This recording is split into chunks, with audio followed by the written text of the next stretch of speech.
Hello, fellow gamers and PvPers. My name is Jimmybladez, Magicka DK, EU server on Xbox, Evan Art Pact. I had a couple requests for my build after watching some videos on YouTube, and so I'm going to show you guys my build, so let's jump into it. We'll start off with the character. As you can see, I am an Imperial Dragon Knight. When I originally rolled this character, I rolled to be a tank. Didn't like being a tank, wanted to do more damage, so switched over to a Magicka build. And before the IC patch,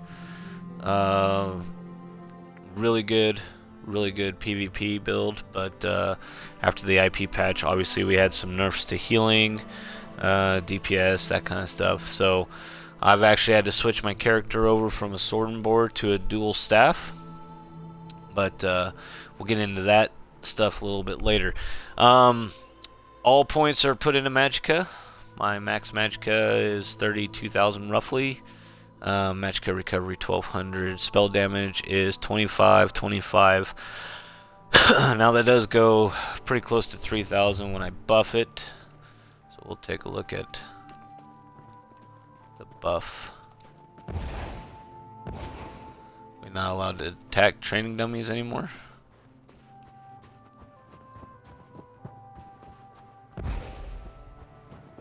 Huh.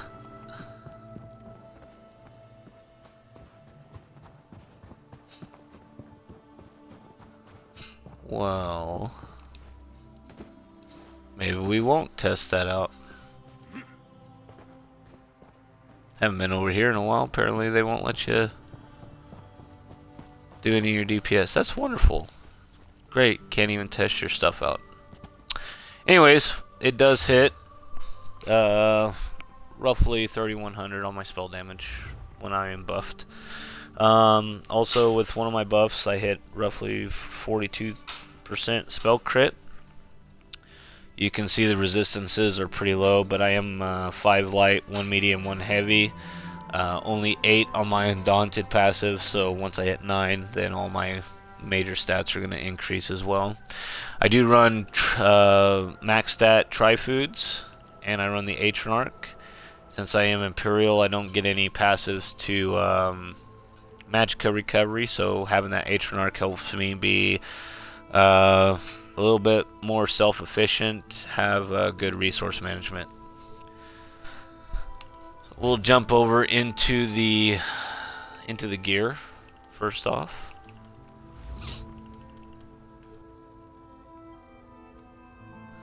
I do run Torrox Pact 2-piece for the spell damage. My main hand is an Inferno Staff for my DPS bar. I have the poison damage enchantment on there for the added dot, since I'll already be doing flame damage. Increased spell resistance, obviously it's Nirnhoned. Increased spell resistance, spell penetration by 18%. That's really helpful. Then you get the added spell damage off Torrox Pact. It's an old set, original set, so Retro Staff is the same, other than it's defending. If I'm going to switch over to my back bar, I do want to have some added defense, and I do have flame damage on that since it's not a flame staff.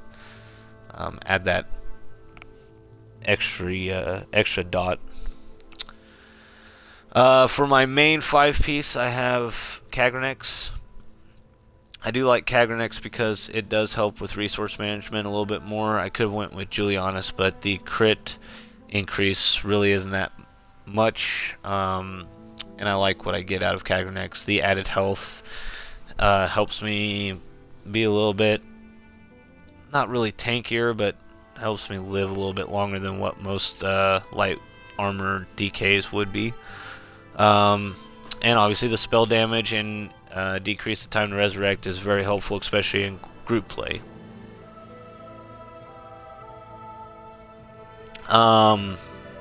So I have that on my head, chest, waist, hands, and legs. My Torrox Pact to complete my 2-piece I have set up on my feet. Now this is all going to change once, or if I complete Maelstrom Arena and get my Flame Staff and my Restro Staff. Once I get those 2 staffs, then I'll be able to actually go 2-piece Magicka. Right now I'm running 1-piece, which is my shoulders. Obviously for the added spell damage, I got lucky, got impenetrable, so got some crit resistance with it. All of my gear, all my big pieces are infused. You can't beat that added enchantment increase. And all my enchantments on my armor are max Magicka. Again, to make up for the lack of racial passives. If I went Dunmer, High Elf, that kind of stuff, you know.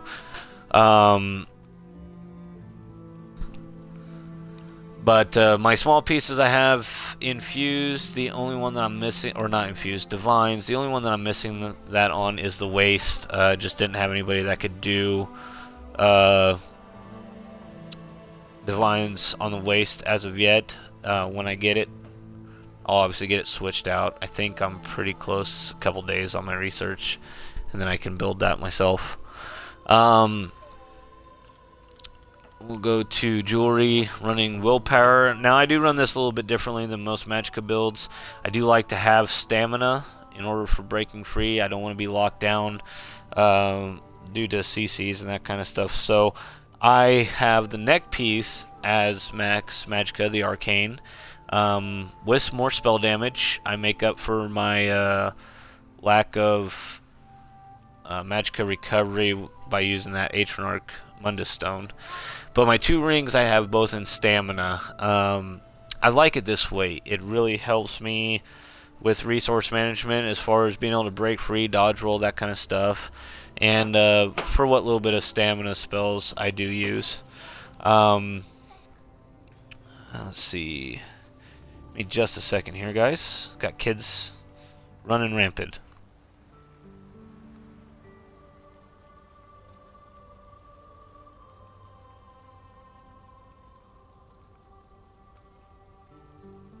Okay, so anyways, so that's why I run with the stamina ones instead of the arcane ones. Again, all 3 pieces are spell damage.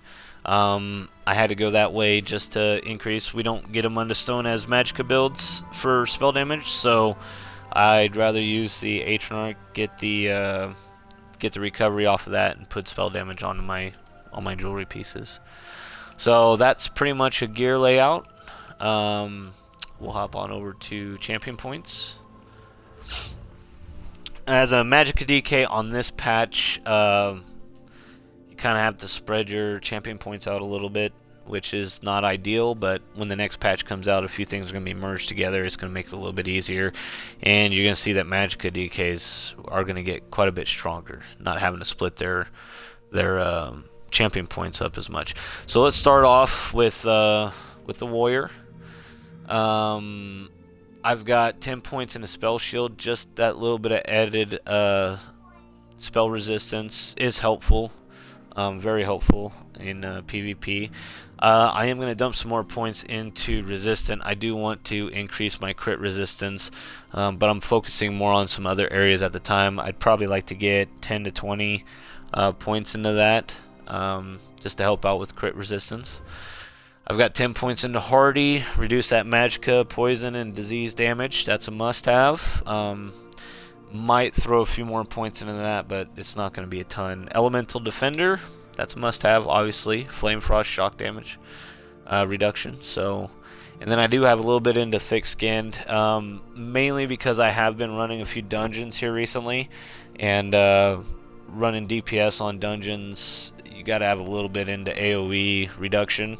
I was going for Magicka 2-piece and some Blood Spawn and that kind of stuff for other characters when I want to do some stamina builds. So that's mainly why I have Thick Skin on there. I normally don't run anything into that when I'm in PvP. AoEs aren't a huge concern. So,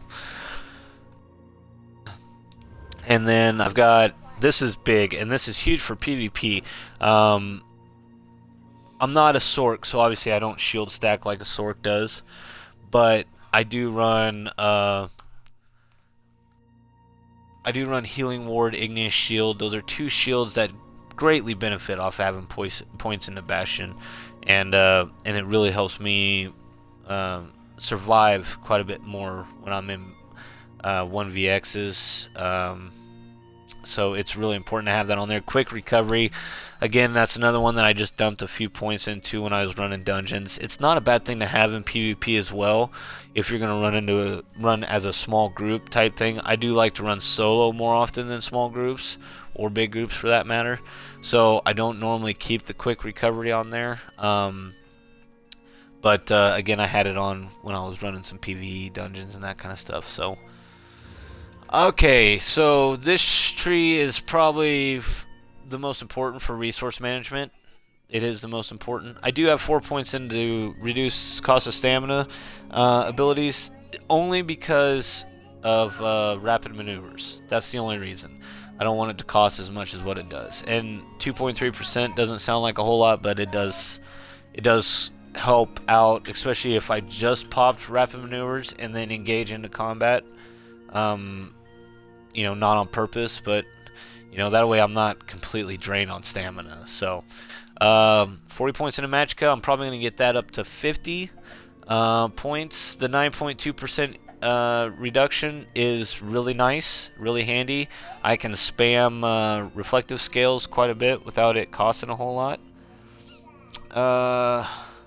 Latently Live, what's up, man? Hey, thanks for watching. Just kind of going over a build. I had some YouTube viewers that wanted to see a build on my Magicka DK. So,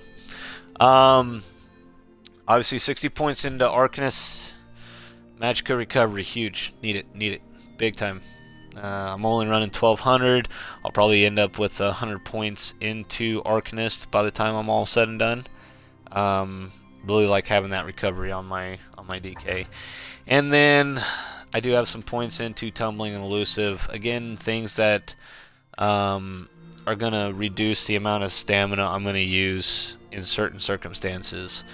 It's big to have those, especially when I don't have a lot of stamina. So,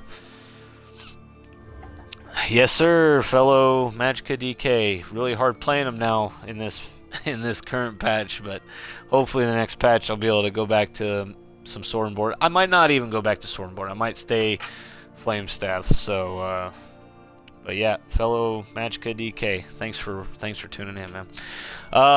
Bless, 10 points into that. I'm actually gonna end up putting more points in once I get Elemental Expert up to 100, because my entire back bar is nothing but heals. Love the heals. Love to be able to heal up almost fully while I'm in combat if I pop my shields up right. So obviously the Elemental Expert, that's a huge thing, and that's going to be big in the next patch when they merge Magic into that as well. So not going to do a whole lot for Magicka DKs unless you're running Proxy or Inevitable Debt, but there are some other abilities that we cast that do magic damage, so it's going to be helpful. Yeah, next patch, Magicka DK. You know, I'm worried whether or not they're gonna be beast in 1vx situations, or if it's still gonna just be a really good dueling in group play. I'm excited about the heals, the class heals that they're bringing in, and I'm really excited about the champion point changes that they're doing. But it's still gonna be kind of up in the air. We'll see when the next patch comes out, and you know, a couple weeks after the next patch or something like that, I'll try to put out another build, something maybe that I found that works better than this. But as of right now, being a ranged Magicka DK seems to be the best viable option for me at the moment. It does really well. So back in enchant points, spell erosion. You want that extra spell penetration. I mean, 5% is not a lot, but 5% is 5%. This is controversial to some other people that I've seen run staff Magicka DKs. I have to go with putting points in a staff expert. In fact, I'll probably end up having 20 points in there when I'm all said and done, because I notice a huge difference in damage, especially on my heavy attacks. And when I go into skills, I'll kind of explain that a little bit more. But I really do love running the Inferno staff. It has really good high DPS. The only downside to it is the time it takes to charge a heavy attack. You know, if I really wanted to decrease that time, I guess I could go weighted. But if you do your timing right with CCs and that kind of stuff, you can get a fully charged heavy attack off with molten ornaments. You're looking at 150% increase in damage to anybody that's under 50% health. That is an execution. So it can work out really good, and having that 10 points, just the 10 points, a 5% increase, it does wonders. I'll be honest with you, it does wonders. Nothing in this tree right here, nothing in it. So I don't want to put anything into poison, disease, and magic damage. I don't have enough attacks that do poison or magic damage, so I'd rather keep it into the flame damage, you know. So nothing in here, nothing in here. This is supposed to change. Thermocharge supposed to change. I can't remember what exactly it's supposed to do, but if it does change for something beneficial, I'm definitely going to be putting points into it. So that's pretty much my champion points. Let's move over into skills and how I kind of run things in PvP.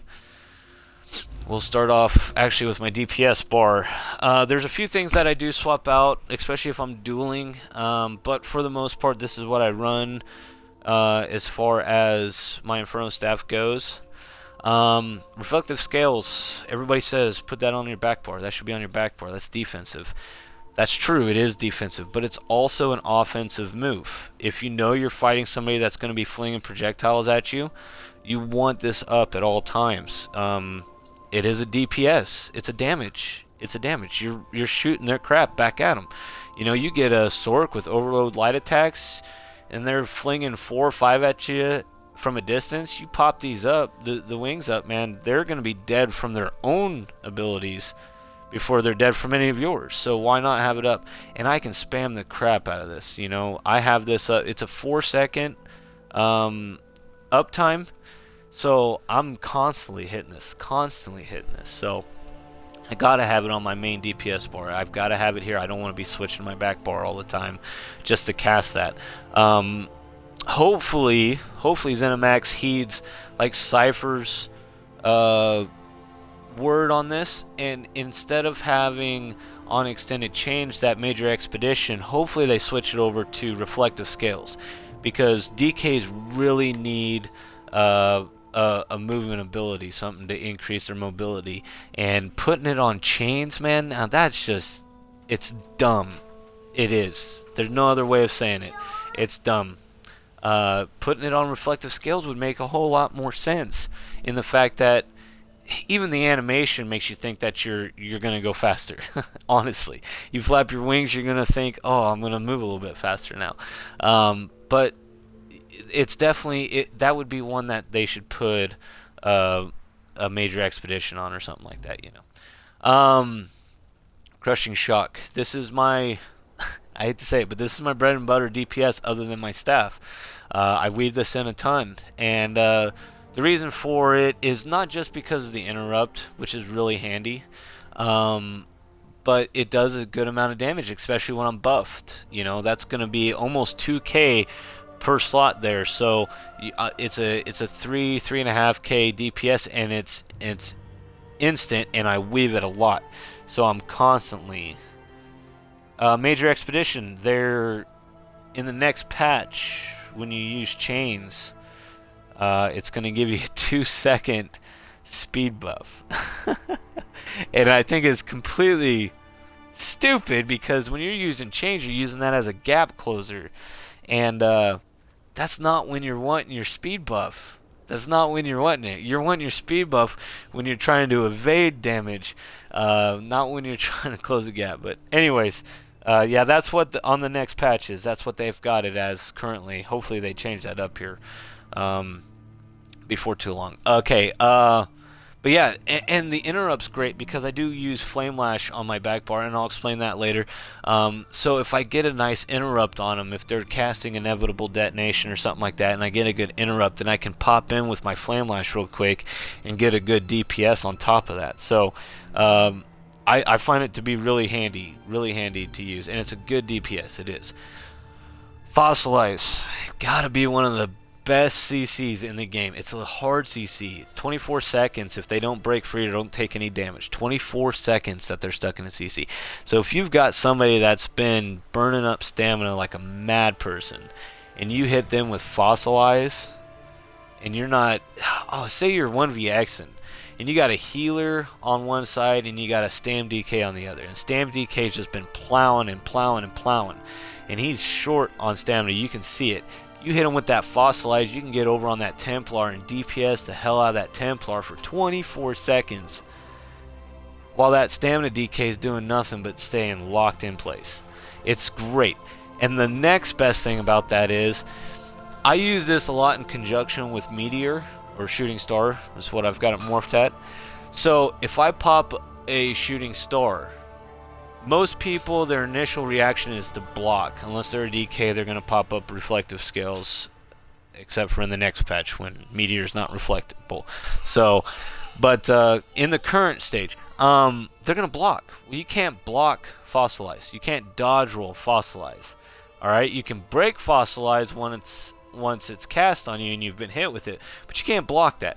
So I used to use Obsidian Shard because it gave me an extra heal as well if I was by myself, but it was dodgeable, it was blockable.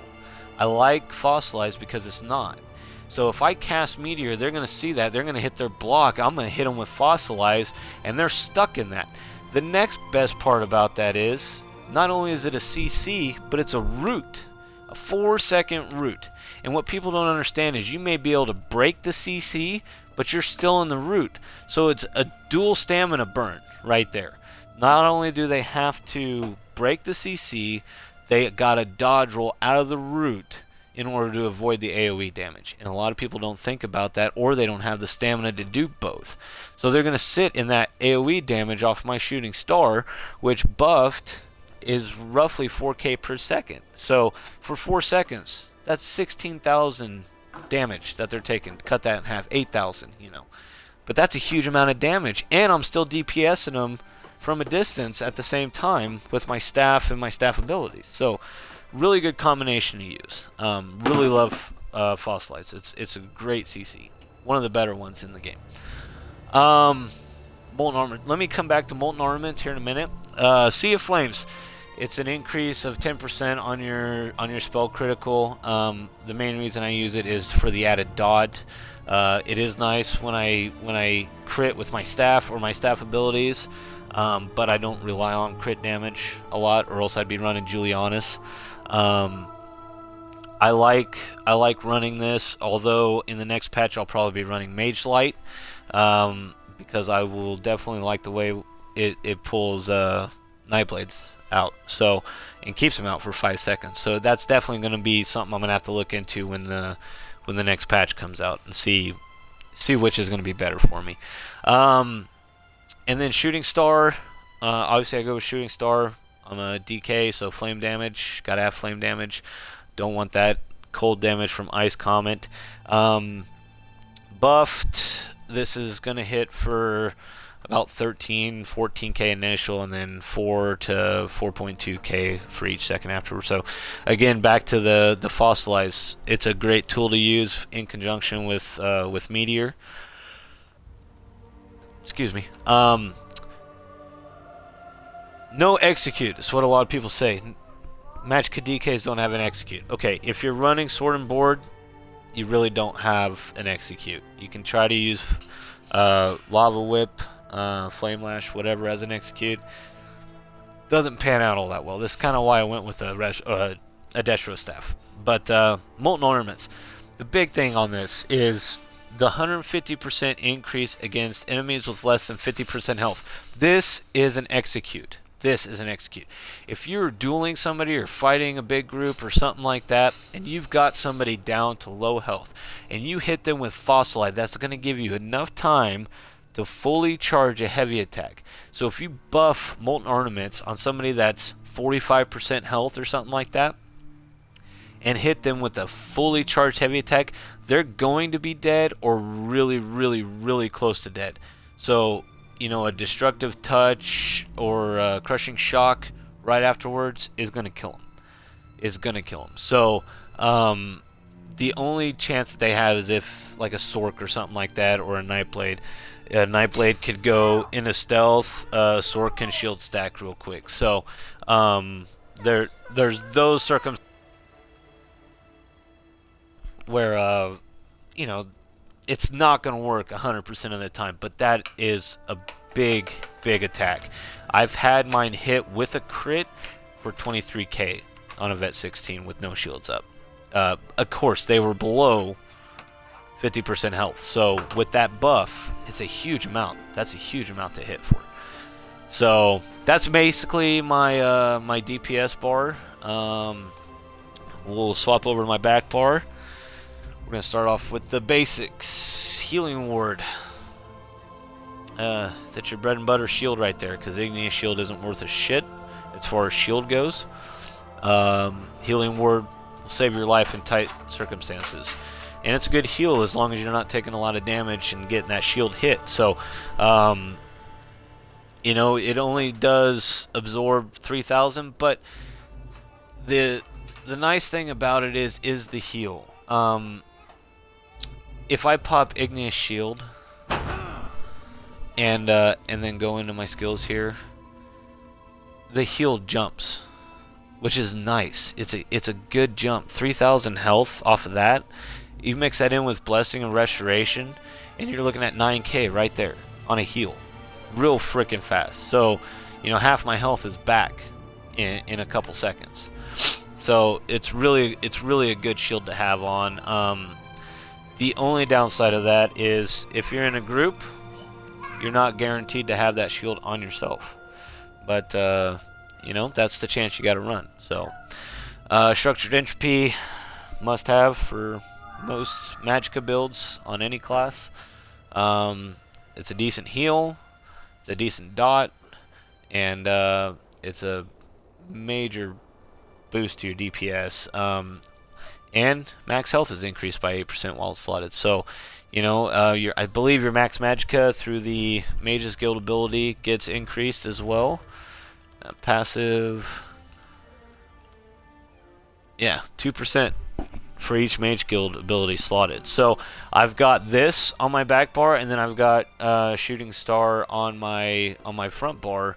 So I have that extra 2% increase on both bars. That's why my Magicka stays the same. So it's a really good ability to have on your bar. Igneous Shield.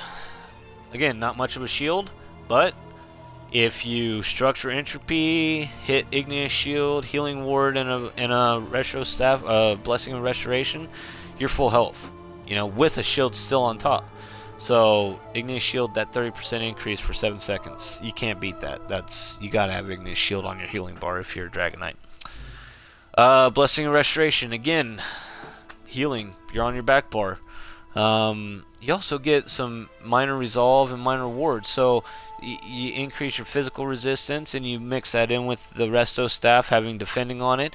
You have really good, you know, for light armor, you have really good spell and physical resistance. So it's definitely a good thing to have. Sometimes I mix in mutagen or rapid mending, or Healing Spirits. Depends on what the circumstance is. If I'm in a small group, I want that AoE heal instead of a line of sight heal. Then I'll switch over to that Spirits. You know, but this is a really good heal. And like I said, if you pop your Igneous, and this is without you know, buffing my with Structured Entropy. No, I don't run Volatile Armor. I really don't have a slot for it. Sometimes I'll mix it in where Flame Lash is, depending on what the fight's like. But 5k resistant, I mean, you're only looking at maybe 100 less on each damage on each DPS thing. So I mean, it's not a huge help. It's not a huge help, honestly. And I'll run it if I know there's a lot of Nightblades around. That will be the other way that I'd run it. But anyways, you saw when this was boosted, it did 8k on a heal. So you're figuring 11k with this boosted and your Healing Ward boosted. through Igneous Shield. That's 11k. That's a really awesome heal. A lot better than any of the class abilities that we have right now. Now, next patch, again, Unstable Flame's going to be good. So there might be some changes. Flame Lash. Why, oh why, do I have Flame Lash on my back bar? Because it's a heal. It's a heal. Plain and simple. Even it gets buffed. You know, over the time frame with Igneous Shield. 16,308 over 2 seconds. 2 seconds. 8k a second. That's a huge heal. And if you hit them with Fossilize and then switch your bar real quick, you're low on health, and you get that Flame Lash off, pff, that's a huge heal. Why wouldn't you have it? Look at the difference when you don't have Igneous Shield up. That's 7 seconds. 4k. 4k difference on heal. Igneous Shield is beast. So, and Flame Lash, as noodly as it is, it's not a bad finisher. If I know that they're not going to be dead after a Fossilized Shooting Star combo, I can jump in with Flame Lash, 2 hits, and you get that actual heal lash. It's a good heal, and it could finish them off. It's a really good finisher too. So you could kind of count that as an execute. Yeah, I'm EP, European server. Last ability. This gets mixed in and out, whether I'm running PvP or PvE, if I'm dueling or if I'm 1vxing. It just depends on what I want to throw in there. If I know that they're a werewolf or vampire, I'll put up Dawnbreaker or Smiting. Gotta have that on your bar sometimes. If I'm running against a Stamina DK, I'm gonna hit him with a Soul Assault. If I'm running 1vx's, I'm gonna run Ferocious Sleep. It's not a bad damage. It's not bad damage, and a 58% of your max health shield. So if I hit that, I'm low on health. I hit that, pop up a healing ward, and Igneous Shield or Igneous Shield before this.